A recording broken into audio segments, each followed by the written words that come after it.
Buenos días a todos. En primer lugar, querría agradecer a las empresas patrocinadoras del Fórum la organización de esta conferencia.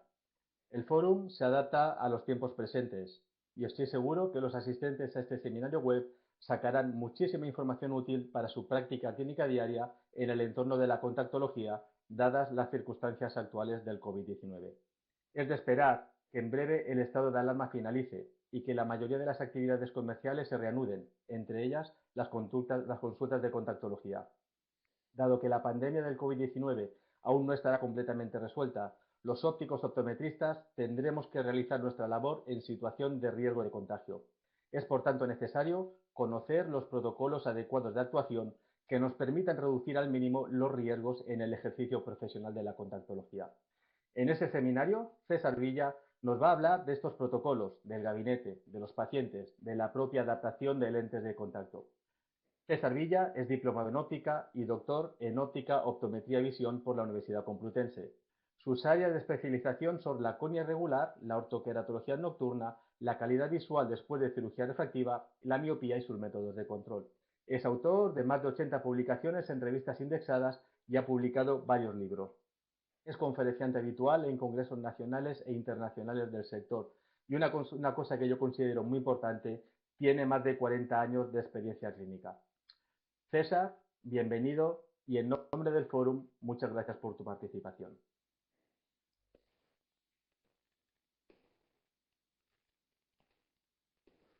Hola, buenos días, Joan. Muchas gracias por la presentación. Efectivamente, los 40 años son de experiencia, pero también 40 tacos que uno se añade a su historia de vida, ¿no? Bien, efectivamente, vamos a hablar sobre la consulta de contactología después de pasar este estado de alarma o las fases en las que se compone. Me veréis un poco durante prácticamente toda la charla con mi mano al lado de mi rostro, y es porque tengo alguna dificultad con el micrófono, y para tratar de que la calidad del sonido sea la mejor posible y no se produzcan alteraciones en su volumen, pues hemos visto que esta es la mejor forma para mantener una calidad audible. Bien, entonces vamos a comenzar la charla, y este en principio es el guión que vamos a seguir. Haremos una breve mención a las fases de la desescalada, para saber en todo momento en qué situación están los establecimientos sanitarios de óptica y otras clínicas de análisis de la visión. Eh, Haremos una segunda parte de valorar un poco el riesgo que tiene nuestra profesión de ser infectado por COVID-19. A continuación, un punto 3 que considero que es muy importante es hablar de las vías de transmisión del COVID-19 y qué es lo que justificará muchas de los protocolos que se van a aconsejar en este seminario y también en los protocolos ya publicados por el Consejo General de Colegios de Ópticos Optometristas de España, y que conviene, pues evidentemente, tener claro para que en estos momentos de incertidumbre, que no todo se puede escribir y aconsejar, pues que cada persona pueda en un momento determinado valorar lo que debería de hacer. En el punto 4 será un poco el corazón de la charla, que serían los protocolos a seguir en la consulta de contactología, y dado de que uno de los signos y también problemas que se ha indicado en algunos de los infectados, aunque en un porcentaje bajo, desde luego, pero sí que se ha presentado algunas conjuntivitis víricas por este coronavirus. Entonces, bueno, conviene recordar el diagnóstico diferencial de una conjuntivitis vírica de otras conjuntivitis que pueden acudir a nuestra consulta y que no tengan nada que ver con esta pandemia. Y finalizaremos la charla con muy breve discusión de realmente lo que puede cambiar y lo que puede quedar en los protocolos de la consulta de contactología cuando finalice la desescalada. Bueno, empezamos obviamente por el principio, la fase de la desescalada. ya todos conocen por la información recibida del gobierno de que esta desescalada es de una forma asimétrica. De hecho, se compone la desescalada en cuatro fases, y algunas islas o ciudades ya se encuentran en una fase 1, mientras que la mayoría de provincias, comunidades autónomas y islas están en la fase 0.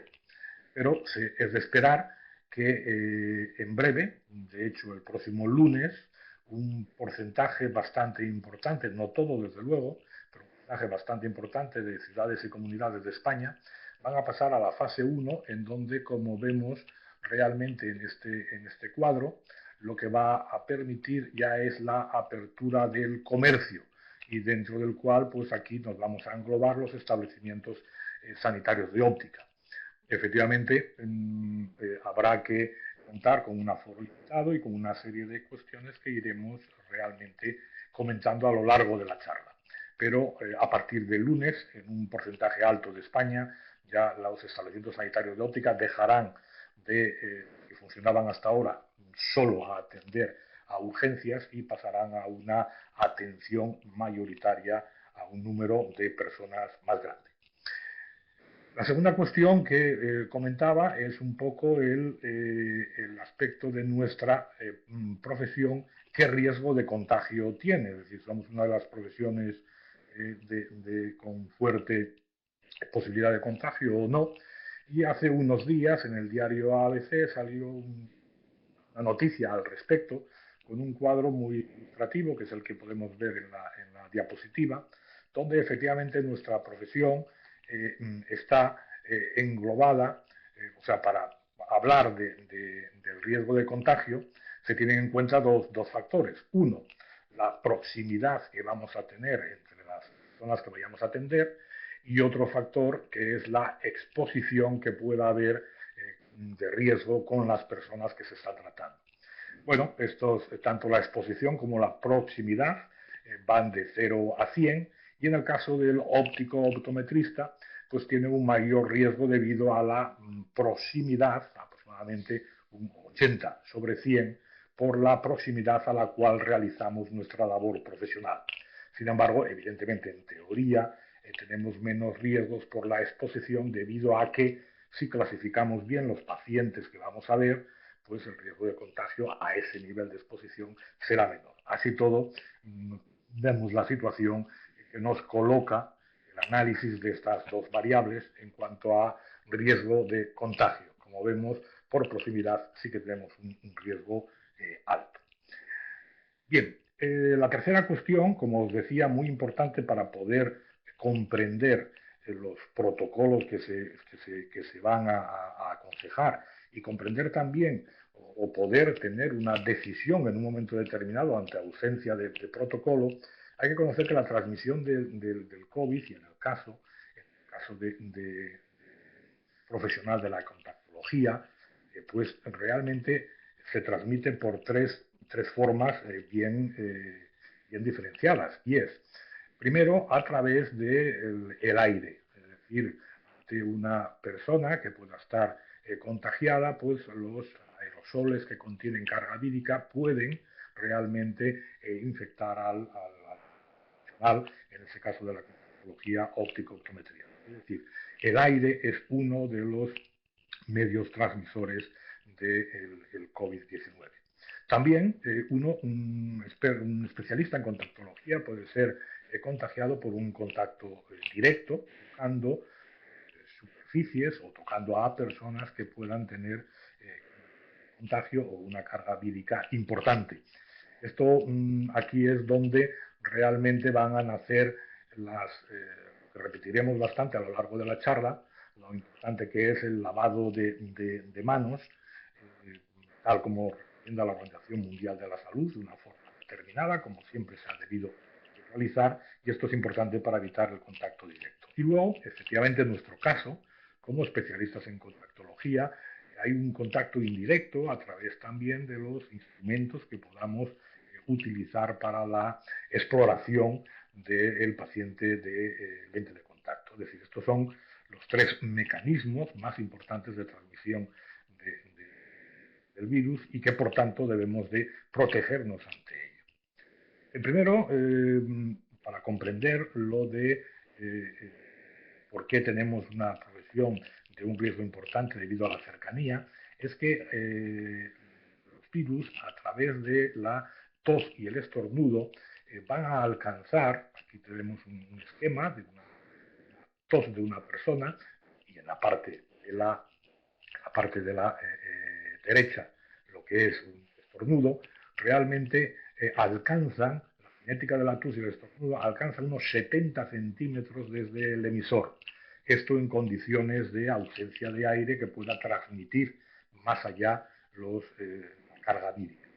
En el caso de corrientes de aire y demás, pues puede llegar perfectamente al 1,5 metros, 2 metros, y de ahí sale, diríamos, la distancia social que hemos oído repetidas veces a lo largo de toda esta estado de alarma para mantener con nuestros congéneres siempre y cuando esto sea posible. Como vemos, realmente, en el caso de nuestra profesión, va a ser imposible mantener el 1,5 metros, 2 metros para realizar un examen ocular o una adaptación de lentes de contacto, y esto motivará a la necesidad de algunos equipos de protección individualizada, como comentaremos más adelante.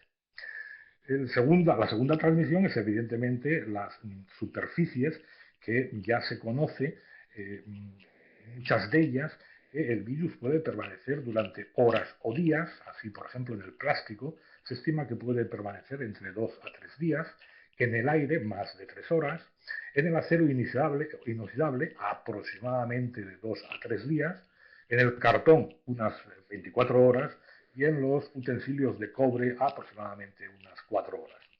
Es por esto por lo que la segunda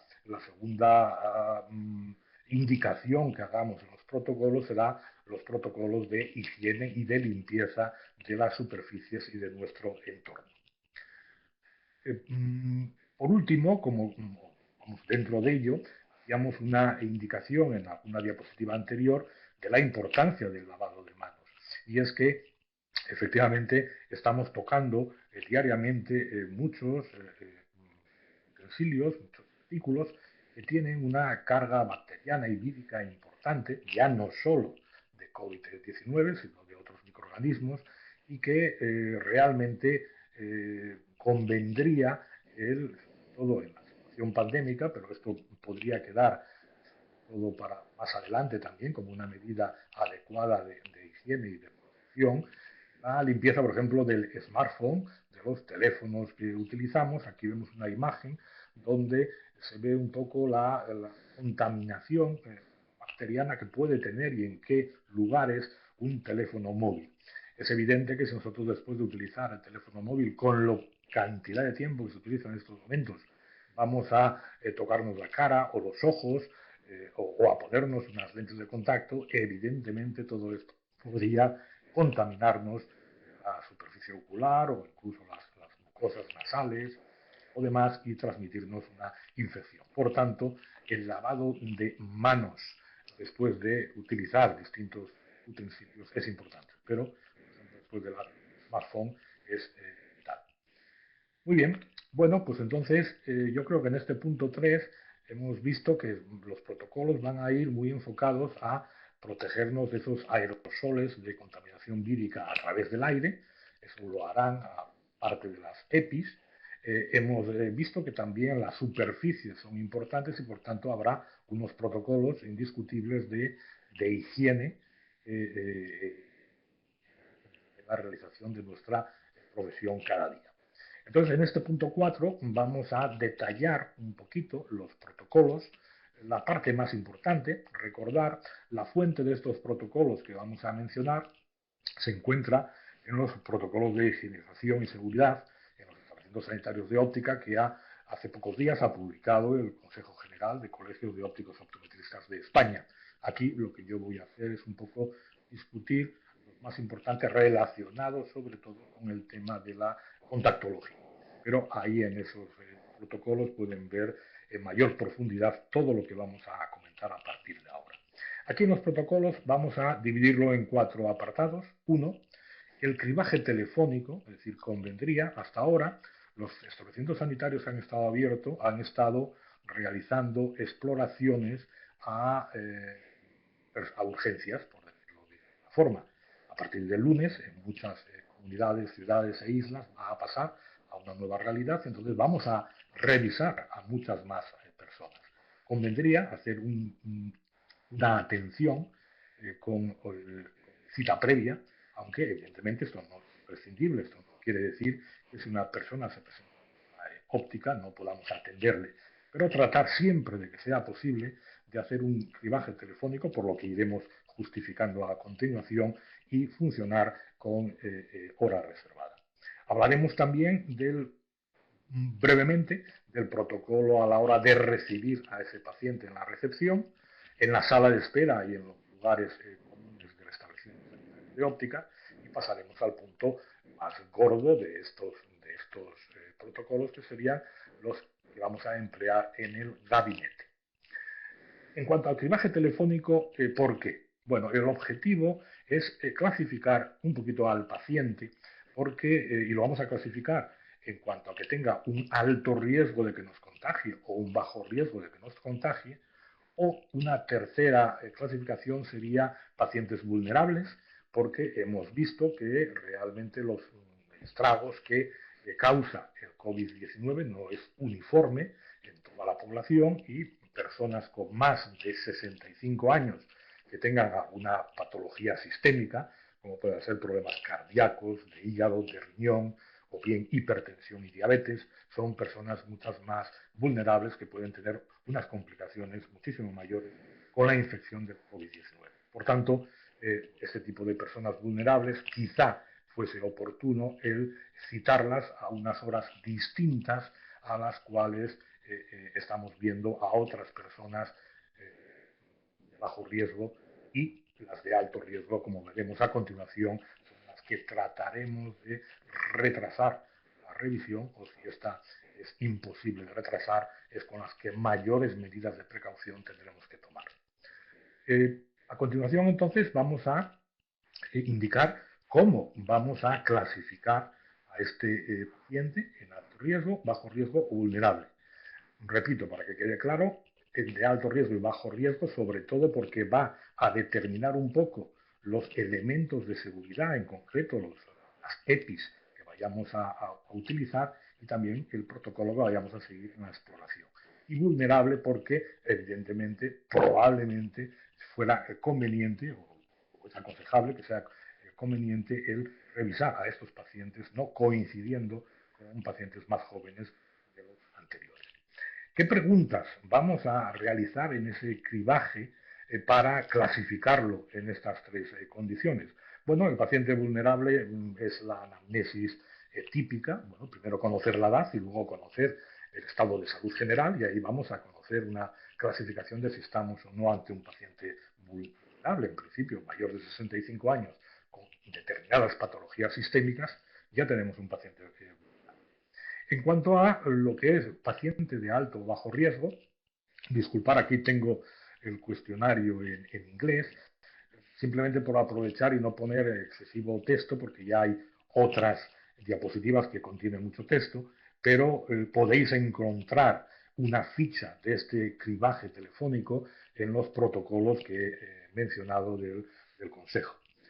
De cualquier forma, es bien fácil clasificar, o sea, las preguntas que hay que hacer para clasificar en alto o bajo riesgo, y es primero por los síntomas, si tiene algún síntoma de fiebre, tos, dificultades para respirar, lo cual nos hará indicar que muy probablemente contaminado en ese momento. Si la respuesta fuera negativa, habrá que preguntar si alguien de su entorno próximo tiene alguno de estos síntomas. También, obviamente, si ha pasado en las últimas semanas por una neumonía compatible con el COVID-19, o bien si ha estado infectado con el COVID-19. También debemos de conocer dónde está trabajando, si trabaja en sitios con una presencia de infectados por coronavirus importante, por ejemplo, hospitales, o sobre todo si ha estado en los últimos 14 días con contacto con alguna persona que él sepa que ha padecido coronavirus. Obviamente, todo esto que hemos mencionado, si la respuesta es alguna de ellas es sí, automáticamente el paciente será clasificado como de alto riesgo, es decir, o ha pasado la enfermedad, o está pasando la enfermedad, o ha estado en un contacto relativamente estrecho con personas o lugares donde la presencia del COVID-19 ha sido importante. Una última pregunta a realizar es si ha tenido o tiene conjuntivitis y entonces, ante una respuesta positiva, también a priori, aunque obviamente en el teléfono desconozcamos si esta conjuntivitis es clínica o no, será clasificado como paciente de alto riesgo.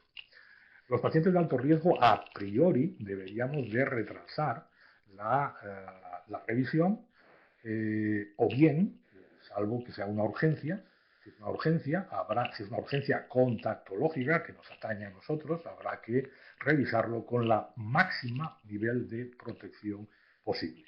En el caso de que no sea un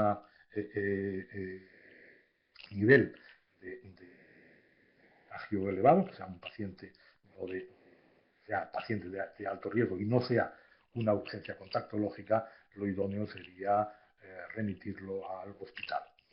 Bien, entonces,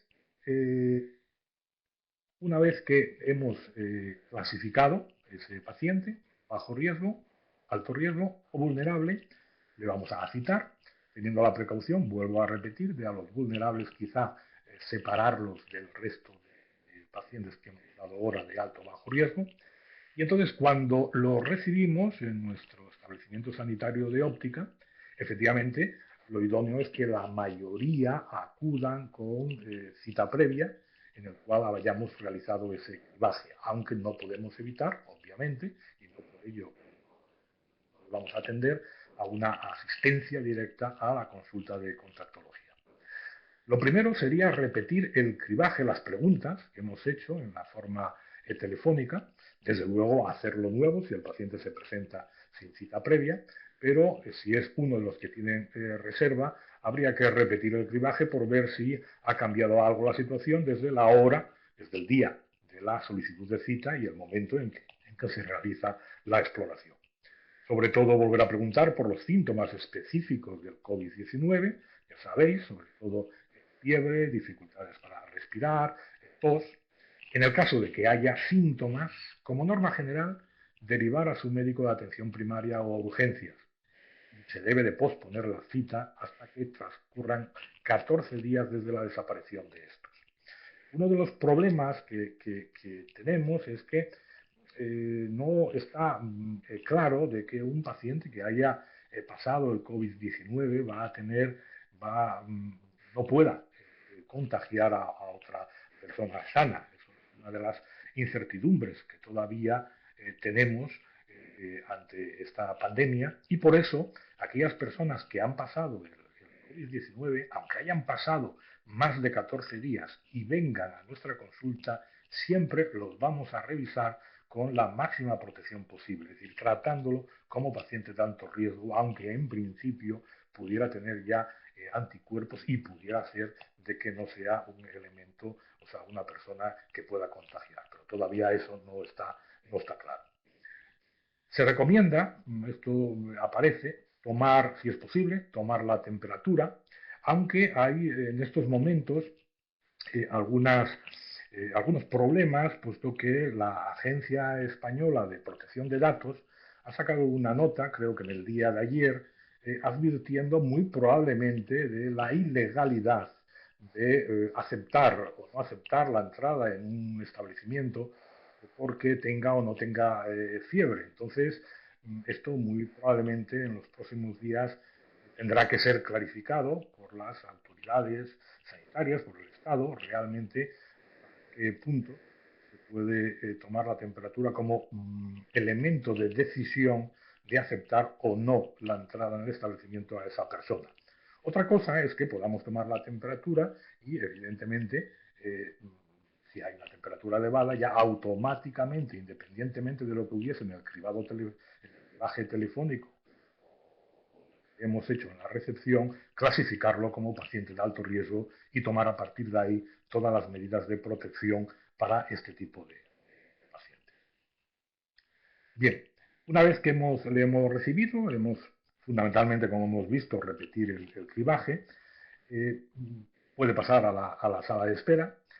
Lo idóneo es que los pacientes entren en la sala de espera solos, es decir, salvo que sea un paciente dependiente y que no pueda venir solo, o sea, un niño que tenga que venir con su padre o madre, deberíamos de pedir en estos momentos, hasta que finalice la desescalada, que los pacientes a revisar vengan solos. Se les debe de pedir también que vengan, si es posible, con mascarilla, pero en el caso de que no sea así, de que sea un paciente que entre por la puerta por primera vez y no traiga mascarilla, se les debería de proporcionar. A la entrada de la sala de espera convendría el disponer de soluciones hidroalcohólicas para que hubiera ya una primera lavado de manos con esa solución hidroalcohólica. Debemos de respetar la distancia de seguridad, que hablábamos de como mínimo 1,5 metros, entonces debemos de preparar la sala de espera y los lugares comunes para que esto sea posible, que el paciente no se nos junten dos pacientes que tengan una distancia de separación mínima al 1,5 metros. Por tanto, ya deberíamos de tener organizada la distribución de asientos desde la mañana para poder cumplir con esta distancia de seguridad que vimos en la diapositiva del punto número 3, era importante para evitar el contagio a través de los aerosoles expulsados por las personas.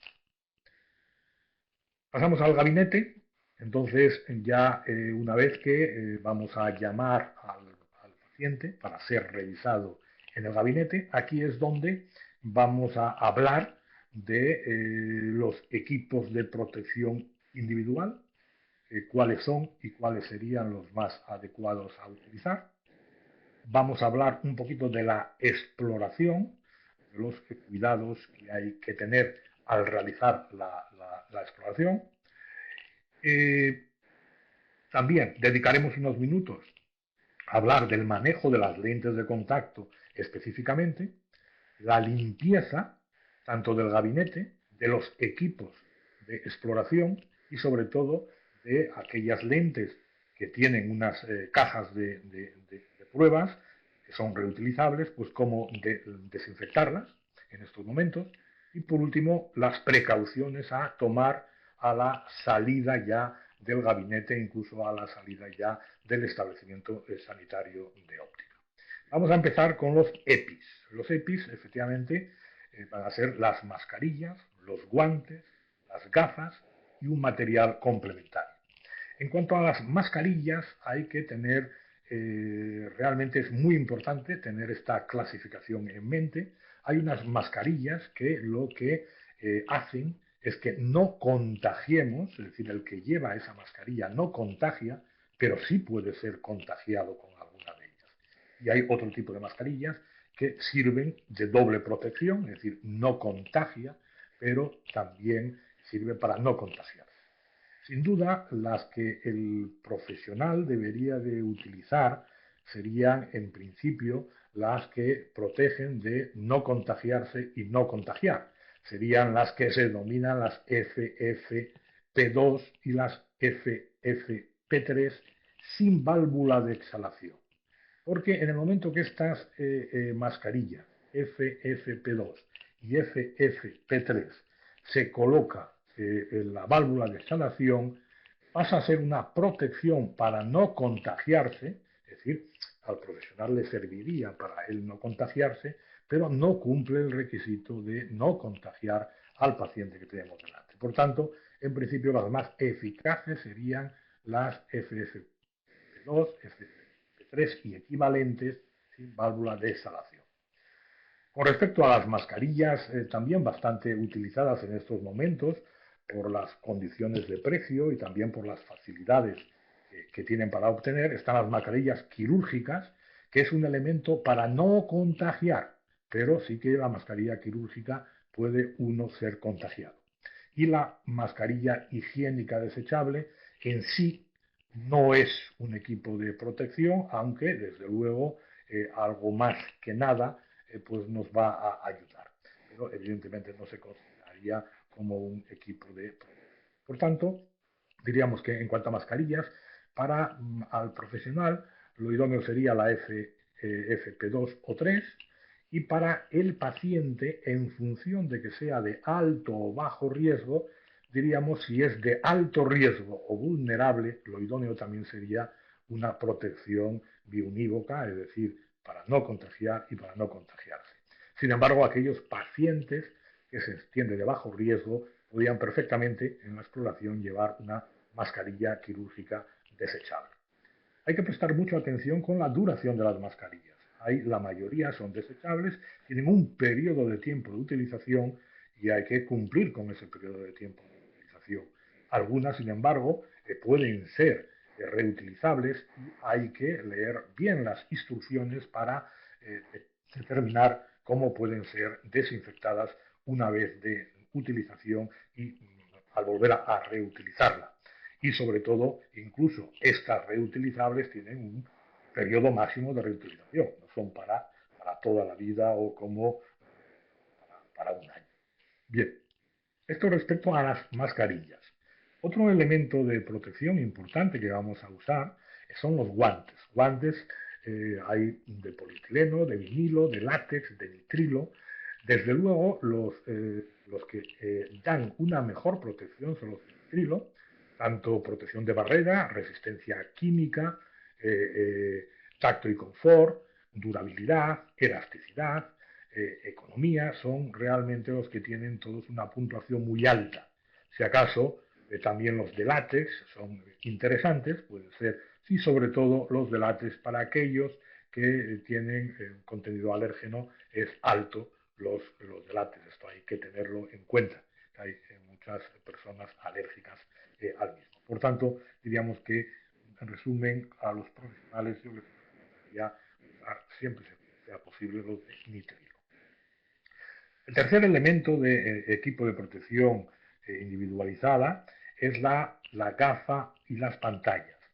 Las gafas hay dos tipos de monturas, una universal, como vemos en la parte de arriba, otra integral, que es la que realmente tiene un mayor índice de protección porque está herméticamente cerrada y entonces no hay la posibilidad de que aerosoles en el aire pasen a través a los ojos, a través de los laterales que pueden estar más o menos cerrados en otros tipos de monturas de protección.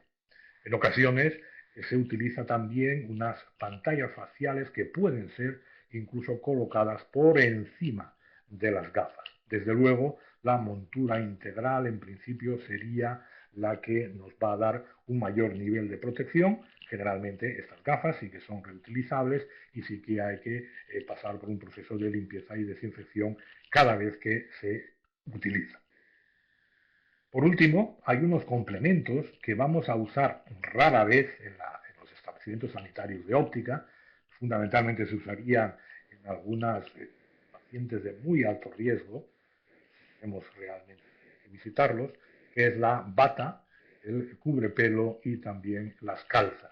Estos son elementos, complementos, que evidentemente se pueden utilizar, pero en el día a día de una consulta de contactología, sin que sea un paciente de muy alto riesgo, no habría por qué colocarlos. Pero ahí están como elementos de protección. Recomendaciones en el gabinete para el profesional. Unas de las más importantes. Realizar el examen a aquellos pacientes únicamente que hayan pedido cita y sobre todo, más que han pedido cita, podríamos a lo mejor atender a alguien que ha entrado por la puerta esta mañana o esta tarde, pero sobre todo, eso sí, que han rellenado la ficha de cribaje, han rellenado y firmado la ficha de cribaje para conocer realmente la clasificación que tenemos que hacer de ese paciente. El optometrista se colocará el EPI correspondiente al tipo de paciente, aunque ya hemos visto que en las mascarillas colocaríamos aquellas de máxima protección, tanto no contaminar como no ser contaminado. Se recomienda que no pongamos y quitamos la mascarilla entre paciente y paciente, salvo que vaya a transcurrir mucho tiempo, pero si tenemos ya una consulta con varios pacientes dados de una forma continuada, no andar poniendo y quitando la mascarilla. La puerta del gabinete, cuando realicemos la exploración, debe de estar cerrada y el óptico optometrista se lavará las manos con agua y jabón, como indica la Organización Mundial de la Salud, o bien con gel hidroalcohólico durante al menos 20 segundos antes y después de la exploración que vaya a hacer. Hay que tratar de minimizar en lo posible el contacto físico con el paciente. Por ejemplo, no le quitemos las gafas, sino que si viene con gafas y le mandamos, debe de retirárselas, le pedimos que sea el que retire las gafas y, por tanto, evitar en lo posible el contacto físico con el paciente. Esto en cuanto a recomendaciones básicas para el profesional. En cuanto a recomendaciones básicas para lo que es el paciente, es que entren solos, como hemos también indicado al venir al establecimiento sanitario de óptica. Efectivamente, puede haber algún paciente dependiente que no pueda venir solo. En ese caso, pues también pasará, obviamente, a la persona acompañante. Esto puede ocurrir en el caso de los niños que vendrán acompañados bien de sus padres o sus tutores y deberían de llevar también, en el caso de los niños, las mascarillas puestas en todo momento. Aquí también para el paciente, al igual que hemos visto con el óptico optometrista, el lavado de manos del paciente y familiar a la entrada y salida del gabinete, con gel hidroalcohólico, que debemos de tener, no solo como hemos visto a la entrada de la sala de espera, sino también deberemos de tener en el gabinete. Importante, dar instrucciones al paciente y al acompañante de que hable lo mínimo posible y, sobre todo, en el caso de los niños, indicarle a su padre que trate de dominarle para que toque lo menos posible las cosas durante la exploración que vayamos a realizar. En el caso de los niños, como he comentado, evidentemente hay que insistirle a los padres de este aspecto. Pues son unas recomendaciones mínimas, básicas, para los pacientes en el gabinete. En cuanto a la exploración, uno de los aspectos, diríamos, más peligrosos es la exploración con la lámpara de hendidura. Y entonces en la exploración con la lámpara de hendidura es imprescindible, y yo creo que esto va a quedar durante mucho tiempo, incluso después de la finalización de la desescalada, es las pantallas protectoras en la lámpara de hendidura. Y esto creo que es un elemento de protección importante, incluso con la utilización de EPIs como mascarilla. También existen unos protectores para el foróptero, para evitar efectivamente las toses, estornudos o la cinética de los aerosoles que emana el paciente que estamos examinando. Esto es importante. Bien, aquí tenemos una figura, que no os asustéis, esto no es como vamos a tener que realizar habitualmente las exploraciones. Esto es una figura de un examen con lámpara de hendidura en cuanto a dos situaciones. Bueno, aquí tenemos profesional-paciente, profesional-paciente, son del estadio más duro de la pandemia. Cuando estábamos en el estadio más duro de la pandemia había que revisar, donde, como vemos, pues lleva todos los elementos de protección que existe, desde las gafas, cubrepelo, gafas, mascarilla, bata, guantes, etcétera, etcétera. Como he dicho antes, en estos momentos, salvo un paciente de alto riesgo, la bata, el cubrepelo, realmente no tendría por qué ser utilizado, y fundamentalmente son las mascarillas y en algunas exploraciones los guantes lo que más vamos a utilizar. En cuanto a las mascarillas, hay diferencia, como vemos, entre la del profesional y la del paciente, y esta diferencia es que aquí tenemos en la parte de la derecha la exploración a un paciente de alto riesgo o vulnerable, ambos, profesional y paciente, con mascarilla de máxima protección en las dos direcciones. No contamino, no me contamina. Sin embargo, para un paciente de bajo riesgo, para el paciente una mascarilla quirúrgica es suficiente. Los guantes quedarían para determinados tipos de exploraciones, por ejemplo, un paciente que dudamos o que tiene los ojos rojos y que dudamos que pueda haber una conjuntivitis. Entonces es conveniente a la hora de realizar la emersión del párpado, primero utilizar bastoncillos desechables y es probable que si tenemos la duda de que exista en la superficie anterior una contaminación, utilizaríamos unos guantes como antes hemos y las gafas de protección, efectivamente, salvo pacientes de alto riesgo, imprescindible. Bien, así todo, ¿qué técnicas tenemos todavía que evitar en estas primeras fases de la desescalada hasta que pasen unas semanas? Deberíamos de evitar la oftalmoscopía directa por la proximidad al paciente. Aquí es donde, para aquellos profesionales que disponen de instrumental tipo CT, retinografía y demás, pues sería preferible utilizar estas pruebas complementarias y evitar la oftalmoscopía directa. La tonometría, aquí hay una gran controversia. Efectivamente, la tonometría tipo Perkins debería ser evitada y también hay voces que indican que la tonometría de aire no se debería de realizar. Bien, evidentemente si alguien tiene un tonómetro de aire y tiene otra posibilidad de tomar la tensión, es decir, que posea más de un tonómetro, por ejemplo, que tenga un pen, que realmente serían tonómetros mejores para utilizar en estas fases de inicio de desescalada.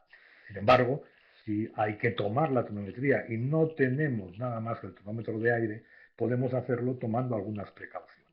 Las precauciones son, primero, de que el tonómetro de aire no se debe utilizar porque al disparar el aire en la superficie ocular del paciente, de ahí pueden ser expulsados aerosoles con carga vírica y contaminarnos. Entonces, lo que sí es importante es que en este caso, para realizar la tonometría de aire, una máscara facial sería adecuada para que lo pusiera el profesional. Y también habría que tener una precaución de cómo la carga vírica puede quedar dentro del tonómetro de aire, realizar antes de la medida directa al paciente, realizar uno o dos disparos para expulsar el aire que pudiera estar contaminado del interior del tonómetro. Es decir, que en resumen, si podemos evitarlo mejor, pero si no pudiésemos evitarlo, tener en cuenta esas dos precauciones. Evitar las pruebas no imprescindibles, que no estén relacionadas con la queja principal, es decir, si hay algo que tengamos en nuestro protocolo que hagamos, pero que entendemos que en estos momentos, y sobre todo si estamos en un paciente de alto riesgo, no es imprescindible, pues mejor es no realizarlo en esto. Y también es importante a la hora de hablar, cuando tengamos que preguntar al paciente o darle indicaciones al paciente, respetar la distancia de seguridad del metro y medio como mínimo para dar instrucciones o escuchar lo que nos dice el paciente.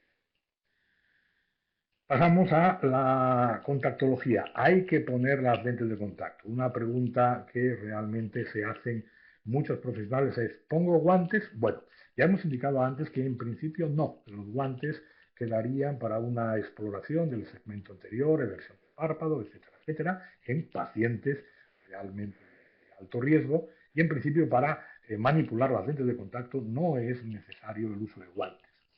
Sin embargo, debemos de seguir escrupulosamente estas indicaciones que nos van a ayudar a evitar riesgos.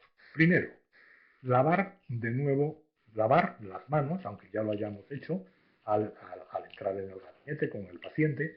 Si vamos ya ahora a proceder a poner una lente de contacto, lavar las manos con jabón, secarlas con toalla de papel, abrir el estuche de las lentes, si es el estuche del paciente, el blister, si es una lente desechable, o bien el estuche donde el contenedor de la lente de caja de prueba, y una vez hecho este paso, volver a lavar cuidadosamente las manos.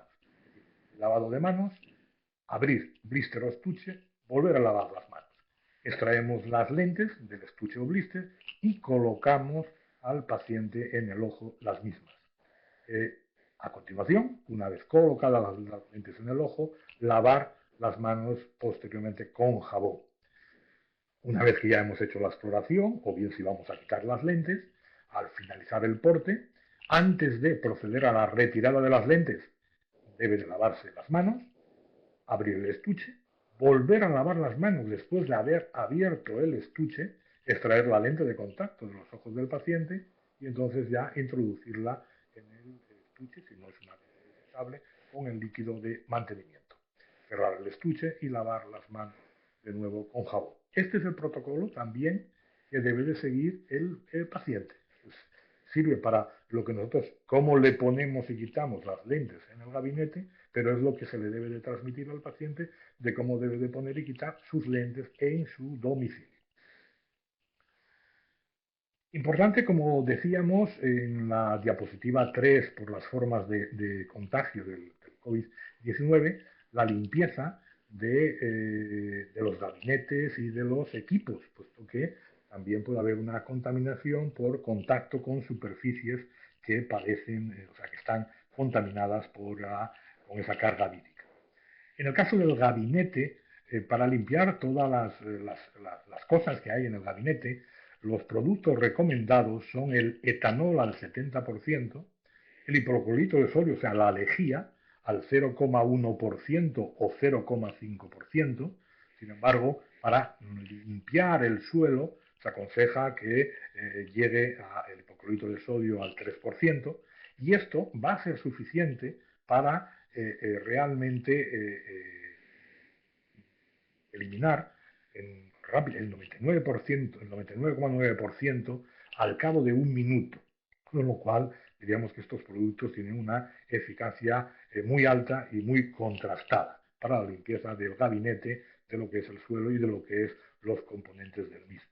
En cuanto a los equipos de exploración, la Sociedad Americana de Oftalmología lo que recomienda es el etanol al 70%, aunque en algunos estudios se ha indicado que lo idóneo sería el 75%, etanol al 70 o 75% para limpiar los equipos. También se puede utilizar el peróxido de hidrógeno al 3%, aunque hay productos a veces recomendados específicamente por el fabricante, con lo cual yo lo que aconsejaría sería una llamada al proveedor de nuestros equipos indicando si ellos tienen algún producto específico a recomendar o bien podemos utilizar el etanol al 70-75% o el peróxido de hidrógeno al 3%, que parece que es eficaz. En cuanto a la limpieza de las cajas de prueba para aquellos pacientes de córnea irregular, de ortoqueratología o de otro tipo de lentes que no sean, que tengamos que hacer una valoración previa, hay que seguir estas indicaciones para mantener limpias las lentes de caja de pruebas, bien depende que sean permeables al gas o bien que sean lentes híbridas o blandas. Si son lentes permeables al gas, hay que sumergir la lente después de su utilización en peróxido de hidrógeno al 3% sin neutralizar, es decir, sin ninguna pastilla, un mínimo de 3 horas. Después de esas 3 horas, la extraemos del peróxido y la aclaramos con una solución única, asegurándonos lo mejor posible de que no queden restos de peróxido de hidrógeno. Secamos la lente y la guardamos en seco. Esto es el protocolo adecuado en estos momentos para la limpieza de las cajas de prueba de lentes permeables al gas. El protocolo que fue realmente elaborado por la Academia Americana de Optometría. Respecto a las lentes híbridas o blandas, lo primero es sumergir la lente igualmente en peróxido de hidrógeno al 3%, también sin el neutralizador, un mínimo de 3 horas. Pero sin embargo, en las blandas e híbridas, después de esas 3 horas, trasladamos la lente a otro estuche, donde volvemos a colocar el peróxido de hidrógeno al 3%, pero esta vez con el neutralizador, dejándolo como aconsejan los fabricantes un mínimo de 6 horas. Después de las 9 horas, que sería en total, aclaramos las lentes con una solución única y guardamos ya las lentes en un estuche desinfectado con solución única. este sería el protocolo para las lentes blandas o híbridas. Por último, ya para ir terminando en cuanto a los protocolos, también hay algunos pequeñitos consejos a la hora de la salida del gabinete y de la salida del establecimiento sanitario de óptica. Entonces, a la salida del gabinete debemos también aconsejar la limpieza de manos del paciente con el gel hidroalcohólico. Recordar que ya se lo comentamos a la entrada del gabinete hacerlo y decíamos que debemos tanto en la sala de espera como en el gabinete disponer de este tipo de gel. Una vez que hemos terminado la consulta, debemos de desinfectarlo todo, como hemos visto, los equipos con los productos específicos, mobiliario que hemos tocado y también la lente de contacto de prueba que hemos utilizado. Y sería conveniente, si es posible, dejar ventilar el gabinete alrededor de unos 10 minutos hasta que entre el siguiente paciente, que no sea una entrada totalmente consecutiva, sino que unos 10 minutos sería un tiempo razonable entre paciente y paciente. Como decía, desinfectar todo el instrumental, material y superficies, y en el caso de haber utilizado los EPIs, se recomienda la desinfección de la protección ocular, que es la que suele ser la reutilizable, la gafa o pantalla, si se ha utilizado, y limpiar con la lejía al 0,1%, peróxido de hidrógeno al 3% o etanol al 70% lo que hayamos utilizado.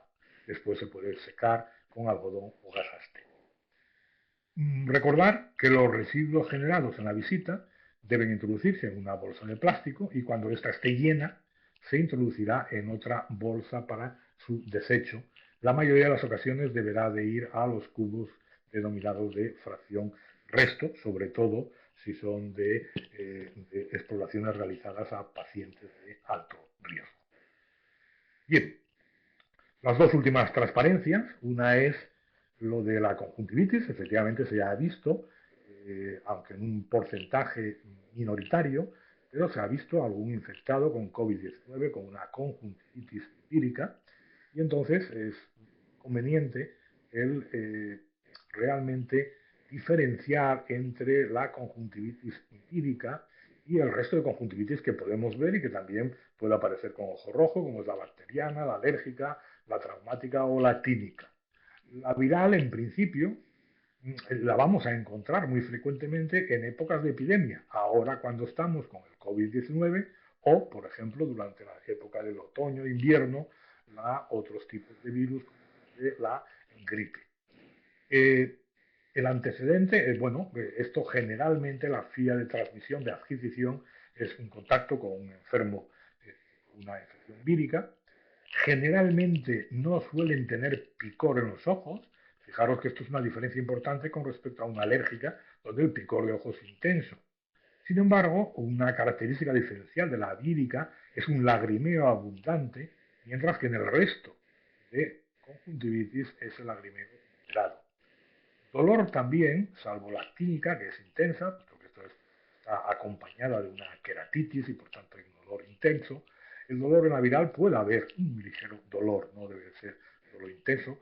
La secreción serosa, este es otro elemento de diferenciación importante entre la vírica y el resto. Fijaros que la bacteriana es purulenta, la alérgica mucosa, la traumática acuosa y también la actínica, mientras que la viral es de tipo seroso. La hiperemia no vamos a tener diferencia, por eso cuando tenemos un ojo rojo, en principio no vamos a saber por el tipo de ojo rojo qué tipo de conjuntivitis puede tener. Y si tenemos algún paciente que vamos a revisarlo e intuimos a revisarle para la lente de contacto, intuimos que puede tener una conjuntivitis, efectivamente habría que tomar precaución y tratarlo como paciente de alto riesgo.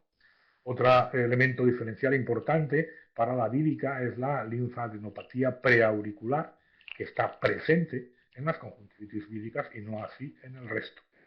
Y por último, los síntomas asociados, en el caso de la viral por COVID-19, ya lo sabemos, lo hemos mencionado, son la fiebre, la tos y también la dificultad para respirar, mientras que realmente en la bacteriana o traumática no suele haber síntomas asociados. Por tanto, debemos de hacer siempre un diagnóstico diferencial de la posibilidad de que tengamos delante un paciente con una conjuntivitis vírica en el caso de que tenga el ojo rojo. Bueno, y ya para terminar, decir, ¿y esto cuándo acabará? La verdad es que hay preguntas a día de hoy sin una respuesta taxativa. Entonces, lo que yo pienso es que incluso después de terminar esta fase de desescalada, estas 4 fases que hemos mencionado al principio, debemos los profesionales de la contactología tener una serie de precauciones y realmente el uso de mascarillas, el lavado de manos y la desinfección de las superficies y demás donde hayamos estado con el paciente, creo que van a permanecer durante mucho tiempo, incluso hasta que no tengamos un poco la solución que se entiende pueda ser más definitiva, que es la existencia de una vacuna. Y nada más, con esto quiero dar por finalizado mi intervención. Quiero agradecerles la atención, aunque no realmente puedo desde aquí, sin verlos, saber si han estado más o menos atentos. Y ahora daría paso a las preguntas que el profesor Joan Pérez espero que me haga. Muchas gracias y Muchas gracias, César. Magnífica exposición.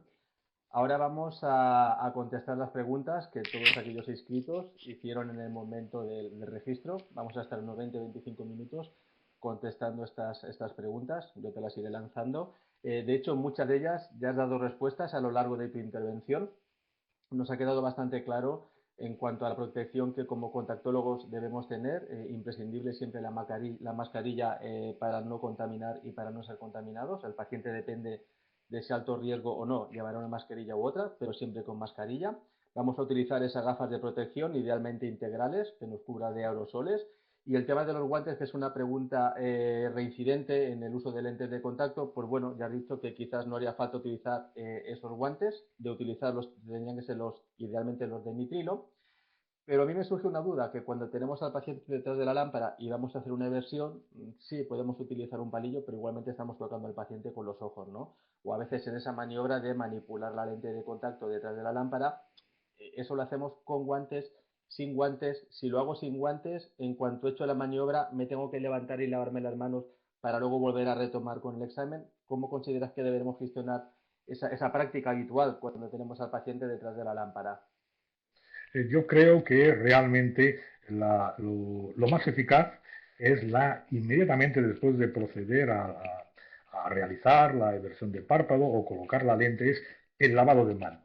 Eso es muy eficaz porque realmente si nosotros tuviéramos unos guantes puestos, igualmente después de realizar la colocación o la revisión con los guantes, deberíamos también de pasar a lavar los guantes con gel hidroalcohólico o demás.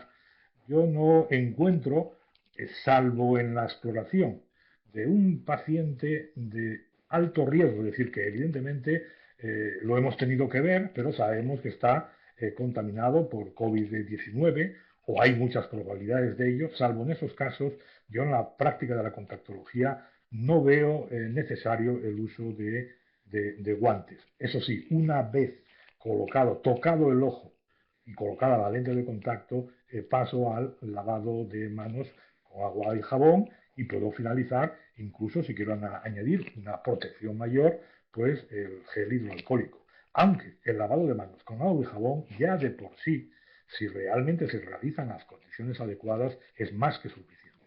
Por tanto, como líneas generales, me ratifico en que no es necesario el uso de guantes para el manejo de las lentes de contacto. Perfecto, muchas gracias, César. Bien, voy a hacerte una serie de preguntas respecto a la higienización del gabinete, del consultorio. Nos preguntan que qué evidencia tenemos sobre la limpieza del gabinete con ozono y respecto a estas lámparas de luz ultravioleta, que también hay algunas informaciones de que pueden ser adecuadas para limpiar espacios grandes. Bueno, efectivamente, sí, tanto el ozono como la radiación ultravioleta son potentes para eliminar cargas bacterianas y cargas víricas del ambiente. En principio, en los establecimientos sanitarios de óptica quizá sea mejor el ozono que la radiación ultravioleta, porque la radiación ultravioleta puede dejar zonas oscuras donde no llega la radiación y donde por tanto quedan zonas sin desinfectar. La única pega es que todo esto habría que hacerlo cuando no está personas delante. Serían protocolos a utilizar bien al finalizar la jornada o bien por la mañana antes de abrir el establecimiento sanitario de óptica. Pero el ozono sí que tiene, el ozono y el ultravioleta sí que tiene una evidencia, más el ozono, de ser importante a la hora de eliminar la carga vírica del ambiente. Hay ahora también, se empieza a oír los radicales hidroxilo a partir de peróxido de hidrógeno, y entonces eso tiene la ventaja de que se puede realizar con personas dentro del establecimiento, pero sin embargo no hay tanta evidencia como con por ejemplo, con el ozono. En resumen, de lo que hemos mencionado, o sea, entre el ozono y ultravioleta, muy probablemente más eficaz el ozono y mucho más estado. El ultravioleta simplemente porque dejaría zonas oscuras en ellas. Y la única limitación, realizarlo cuando no hay gente en el establecimiento sanitario de óptica. Muy bien, perfecto, César. Había luego también alguna pregunta sobre el tema de la aireación del gabinete. Entiendo que aquellos gabinetes, la mayoría quizás, ¿no?, que están en salas que no tienen ventanas al exterior, simplemente, como decías, con dejar la puerta abierta entre paciente y paciente 10 minutitos sería suficiente para renovar ese ambiente. Bien, en el caso de tener que utilizar o haber utilizado pinzas o ventosas en la práctica clínica, ¿cómo debiéramos esterilizar o limpiar esos útiles entre paciente y paciente? ¿Los tenemos que desechar? ¿Se pueden desinfectar con algún producto? Sí, en principio, por ejemplo, o sea, se pueden utilizar dos procedimientos. Uno menos sofisticado, que es el lavarlos con agua templada y jabón después de su utilización, y luego podemos pasarlo después de ser lavados con agua y jabón, pasarlos bien por un ultrasonido para desinfectarlos, o bien también por algunos instrumentos de radiación ultravioleta que hay de pequeño formato para desinfectar utensilios quirúrgicos y demás. Quizá mejor el ultrasonido, porque el ultravioleta, si lo hacemos muchas veces, pues puede probablemente los plásticos de las ventosas y demás endurecerlos y todo esto. Pero lo mejor sería también tener, sobre todo en el caso de las ventosas, desechar las mismas pues con más prontitud de lo que hacíamos en la etapa prepandémica. Pero, Perfecto. en resumen, lavado con agua y jabón y desinfección con ultrasonidos, aunque también existen algunos ultravioletas para ello. Bien. Perfecto, pues vamos a pasar ahora ya a la parte de adaptación de lentes de contacto. Ya sabemos cómo desinfectar el gabinete, el instrumental. Nos has explicado perfectamente cómo desinfectar las lentes de caja de prueba. Y una pregunta en referencia a algunas recomendaciones que se han escuchado es el uso de lentes de contacto diarias. O sea, debiéramos pensar en pasar a todos nuestros pacientes a lentes de contacto desechables diarias o incluso todas las adaptaciones que nos entren plantear la lente desechable diaria como la primera opción antes de otras alternativas, dada la situación actual. Vamos a ver, en una condición, o sea, si cumpliéramos a rajatabla, al 100%, las medidas de higiene y desinfección de las lentes, yo diría que cualquier lente de contacto de las que usamos actualmente no tendría por qué provocar problema. Bien es cierto que la realidad es otra. El paciente no siempre realiza las cosas como debería de ser y por tanto, siempre y cuando no vayamos a perder nada en la adaptación de la lente de contacto, si un paciente tiene posibilidad de llevar una lente diaria o llevar una lente de otro tipo, con las mismas prestaciones, pues sí sería razonable el pensar en una lente diaria. Pero en el momento que encontremos algún argumento para una lente bien visual bien corrección de un tipo de astigmatismo, bien, no sé, lo que bien una adaptación de que con la lente diaria la lente queda descentrada, mientras que si hacemos una adaptación algo más personalizada, la lente centra bien y se mueve mejor. En el momento que encontremos alguna diferencia, no hay por qué pasar exclusivamente a la lente diaria. Ahora bien, si tuviésemos igualdad de condiciones, claro, la lente diaria, una de las ventajas que tiene es la ausencia, o sea, la no posibilidad de contaminación después de su uso. Ahora bien, ojo, no pensemos que el que lleva lentes diarias debe de minimizar todo lo que hemos hablado. Debe de lavarse las manos, debe de abrir el blister, sacarla, después de abrir el blister, volver a lavar las manos, colocar la lente, es decir, debe de seguir todos esos protocolos porque puede llevar la carga vírica en las manos de donde está manejando la lente si no lo ha hecho bien.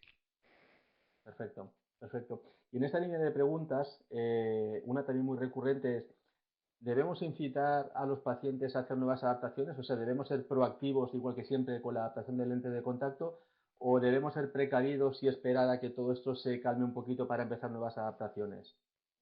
No hay razón, salvo un paciente de riesgo, no, o que esté infectado, no hay ninguna razón para retrasar una adaptación de lentes de contacto a día de hoy. Es decir, no hay ninguna evidencia científica, ya han pasado realmente un tiempo razonable, más de 50 días de pandemia, que indique que el uso de lentes de contacto tiene una mayor probabilidad de contaminar a esa persona. Por tanto, diríamos que si es necesario o si eso es lo que quiere el paciente, utilizar unas lentes de contacto, no hay por qué retrasarla. Únicamente, ojo, en el momento en el que el paciente sí que tiene la enfermedad, debe de dejar de utilizar la lente de contacto, obviamente. Y si tenemos dudas razonables en un paciente de alto riesgo, pues sí que es razonable el retrasar la adaptación de lentes. Pero para el resto, realmente no hay motivo para no hacerlo en estos momentos. Estupendo. Interesante, o sea, continuar exactamente igual, maximizando las normas de higiene y de seguridad para nosotros y para el paciente, o para el paciente y para nosotros, pero que en principio no hay evidencia científica como para no tener que ser proactivos en la adaptación nuevas de lentes de contacto. En cuanto al uso de fluoresceína, ¿alguna precaución especial, más allá de la que ya tenemos habitualmente? No, bueno, realmente, por ejemplo, en el caso de las tiras de fluoresceína, pues sería preferible utilizar una para cada ojo en el caso de que tengamos una duda de que la superficie ocular pueda tener alguna contaminación, ¿no? Pero se puede utilizar la fluoresceína con las normas de seguridad que hemos utilizado hasta ahora. No veo problema. ¿Podemos entender que un paciente que nos dice que ya ha pasado el COVID y que ha pasado la fase y que en principio está curado, lo tratamos igual que un paciente normal? ¿Tenemos alguna precaución especial? ¿Lo consideramos que un paciente de alto riesgo, aunque no lo sea? Eh, Hay cosas que no sabemos, ¿no? Pero bueno, si nos dice sí que ha pasado el COVID, ¿qué hacemos con este paciente? Esa es evidentemente, una de las pegas que se ha encontrado. Es decir, en teoría, cuando una persona ha pasado el COVID, pues lo normal es que tuviera anticuerpos y que esa persona pues, realmente no se pudiera contaminar de nuevo, ni tampoco contagiar a otras personas. Pero esto no se sabe. Es decir, esto realmente es una cosa que permanece todavía sin una respuesta científica clara y por tanto, cualquier persona que haya pasado por el COVID deberíamos de extremar las precauciones. Pasaríamos a pacientes de alto riesgo y, por ejemplo, en este caso, la mascarilla que debería de utilizar el paciente también sería de la máxima protección. Es decir, yo espero que en los próximos meses tengamos una notificación al respecto, pero hasta ahora lo que se dice es que una persona que ha pasado la enfermedad puede contagiar a otra, con lo cual seguiría siendo a priori un paciente de alto riesgo. Perfecto.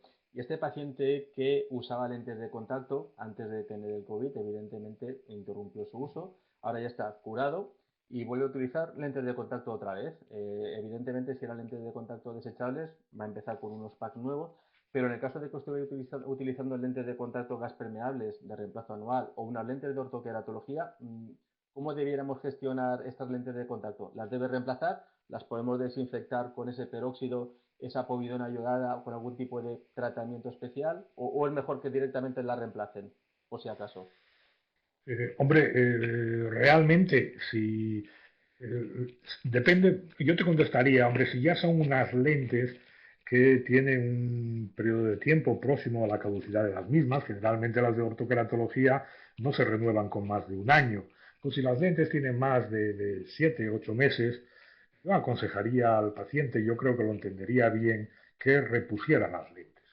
Ahora bien, si ha coincidido que ha renovado las lentes pues hace muy poco tiempo, 2, 3 meses, yo lo que le recomendaría sería, le daría las instrucciones de cómo proceder con las lentes de caja de prueba, es decir, en el caso de las lentes de ortoqueratología, haríamos lo del peróxido sin neutralizar, haríamos el aclarado, luego el secado, las conservaríamos un día en seco y al día siguiente haríamos un proceso de limpieza y desinfección habitual. Y eso sí, el estuche totalmente nuevo lo reemplazaríamos. O sea que depende un poco si el tiempo de las lentes ya supera el medio año, no estaría de más el aconsejarle que renovase las lentes. Si es menos, se puede desinfectar. En cuanto a las soluciones de mantenimiento, bueno, hemos leído en el protocolo que sería recomendable bien utilizar peróxidos o povidona iodada, con lo cual debiéramos intentar sustituir las soluciones únicas por este tipo de productos, bien de lentes de Bueno, no hay. contacto blandas o incluso gas permeables, o podemos seguir utilizando el producto que estaba utilizando cada paciente. Hombre, vamos a ver, el peróxido de hidrógeno, desde luego, a nivel de desinfección, nos da una seguridad importante, ¿no? Pero hasta el momento no se ha visto que el uso de la solución única no sea efectiva también para ante una contaminación de la lente con este tipo de virus. Yo lo que recomendaría, más que cambiar, hombre, quizá a lo mejor a personas que trabajan en un entorno próximo a, decir, yo que sé, enfermeras, pudiera ser que ahí sí diría mejor pasar a un sistema de peróxido. Para el resto de la población, lo que sí aconsejaría es aquellos que utilizan soluciones únicas, si ya no lo hacían, frotar la lente. Es decir, esto sí que sería importantísimo. Es decir, ya olvidarnos de con esta solución no hay que frotar la lente y aquellos pacientes que utilizan solución única, frotarlo, pero no veo una razón para, en todos los casos, recomendarles pasar de solución única a solución de peróxido de hidrógeno. También has dicho frotar con la solución única. En el caso de que utilicen peróxido o povidona iodada, ¿frotamos también o no sería tan necesario? Más allá de que la lentilla estuviese muy engrasada, que haya sido Ya, un tema más de adaptación, pero por desinfección, con un peróxido o claro, povidona iodada, en principio no haría falta, creo, ¿no? claro, es que ahí está la diferencia. En el caso de claro, el peróxido, como tiene ese poder desinfectante mayor, pues evidentemente yo ahora estaba indicando el frotar por eliminar ya una carga de microorganismos importantes. Entonces esto sí que es vital en el caso de la solución única. En el caso de lo del peróxido, como tú muy bien has dicho, sería más bien para si es un paciente con muchas proteínas o lípidos, es decir, más por limpieza de la superficie que no por el proceso de desinfección en sí. Perfecto. Luego una pregunta que me atañe personalmente. En pacientes usuarios de ortoqueratología, ¿alguna precaución especial, alguna consideración? ¿Pueden seguir durmiendo con sus lentes de contacto considerando las normas generales que estamos planteando para todos los usuarios de lentes de contacto? Eh, Joan, puedes continuar con el protocolo que has seguido. De hecho, yo también tengo muchos pacientes de ortoqueratología y han seguido, hombre, algunos han tomado la decisión de decir, bueno, pues prefiero esperar, pero a los que preguntan si pueden seguir usando la de ortoqueratología, yo simplemente les he pasado todo lo que hemos hablado de extremar las medidas de limpieza de manos, cambio de estuche, las soluciones utilizarlas bien y si efectivamente es una solución única, pues frotar la lente, que ya lo venían haciendo, pero bueno, insistir más en ello. Es decir, que no veo razón para que se deje de utilizar las lentes de ortoqueratología en estos momentos. Perfecto. Y ya para acabar, una última pregunta que es interesante a nivel logístico, a nivel comercial, ¿no? En la situación en la que estamos, muchos laboratorios nos están ofreciendo directamente el servicio de enviar la lente de contacto al domicilio del usuario, ¿no? Quizás podría esto quedarse como un sistema ya definitivo para evitar movimientos innecesarios del paciente a la óptica y esos traslados y quedarse además de una forma como para mejor valorar, para tener constancia de la trazabilidad del producto e incluso disminuir el interés del paciente por una compra online, por otros métodos, otros medios fuera del canal óptico, fabricante óptico? Hombre, una pregunta muy interesante, mucho más ya desde el punto de vista de gestión comercial del paciente y demás, pero sí es interesante. Vamos a ver, efectivamente, el tener esto podría, de alguna forma, contrarrestar algo el incremento de la compra online de lentes de contacto, que es un gran peligro para los establecimientos sanitarios de óptica, obviamente.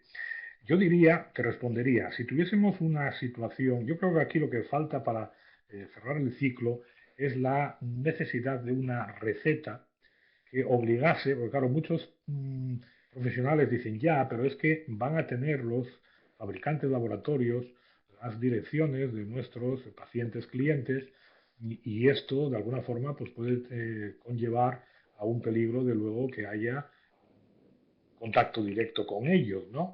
Evidentemente, esto tendría hay que tener en cuenta que hay una ley de protección de datos que yo creo que realmente, legalmente no se podría hacer, es decir, el establecimiento sanitario cedería a los fabricantes exclusivamente para el envío de las lentes bajo las condiciones que ese establecimiento sanitario, digamos, indicase. Probablemente el paciente tuviera a lo mejor que firmar algún consentimiento para que sea cedido esos datos. Y lo que yo creo que es más necesario es la receta. Es decir, porque eso eliminaría las suspicacias, porque si ves una receta con una cierta caducidad, eso aseguraría de que incluso aunque tuviésemos un paciente que le periódicamente, no somos nosotros, sino es el fabricante quien le envía directamente, bajo nuestra supervisión, claro está, las lentes de contacto, pero si tiene que ser con una receta que tiene una caducidad, aseguramos la vuelta para realmente volver a prescribir esas lentes y por tanto que el servicio profesional sea siempre dado en condiciones. Es decir, evidentemente esta pandemia lo que ha visto es que hay algunas cosas que tienen que ser replanteadas y evidentemente verse con una perspectiva de futuro, puesto que no estamos exentos de que esto o algo similar nos vuelva a ocurrir en el futuro y la verdad es que ha habido muchos interrogantes, muchas dudas que deberían de haber estado ya, si hubiesen estado pensadas de antemano, hubiésemos dado una mejor solución. Pero bueno, sí que es interesante ese tema, pero yo creo que la necesidad de que todos vayamos en la dirección de que un usuario de lente de contacto necesite una prescripción profesional con una determinada caducidad ayudaría a muchas cosas, entre ellas esto de cesión de datos. Totalmente de acuerdo contigo, César. Bueno, ya para ir acabando, simplemente comentar de que es buena época para la contactología, o al menos para hacer las cosas bien hechas. Vamos a tener mucho tiempo. Realmente, si contamos las veces que nos tenemos que lavar la mano con cada paciente, yo he contado mínimo 6 veces, más el tiempo que necesitamos entre paciente y paciente, limpiar. O sea, vamos a tener que dar una atención exquisita a ese paciente. Vamos a tener que dedicarle mucho tiempo, con lo cual es buen tiempo pues para hacer esa contactología especializada o no especializada, pero contactología bien hecha y dedicando todo el tiempo necesario y los recursos necesarios. Bueno, César, pues muchísimas gracias por tu participación, muchísimas gracias en nombre personal, en nombre mío, en nombre del Fórum. Y muchas gracias también a todos los asistentes al Fórum de Contactología por haber organizado esta charla online de total actualidad. Y nada, esperemos que en las próximas situaciones nos veamos ya de cara a cara. Venga, un saludo a todos, un abrazo. Gracias, César. Gracias a vosotros. Gracias.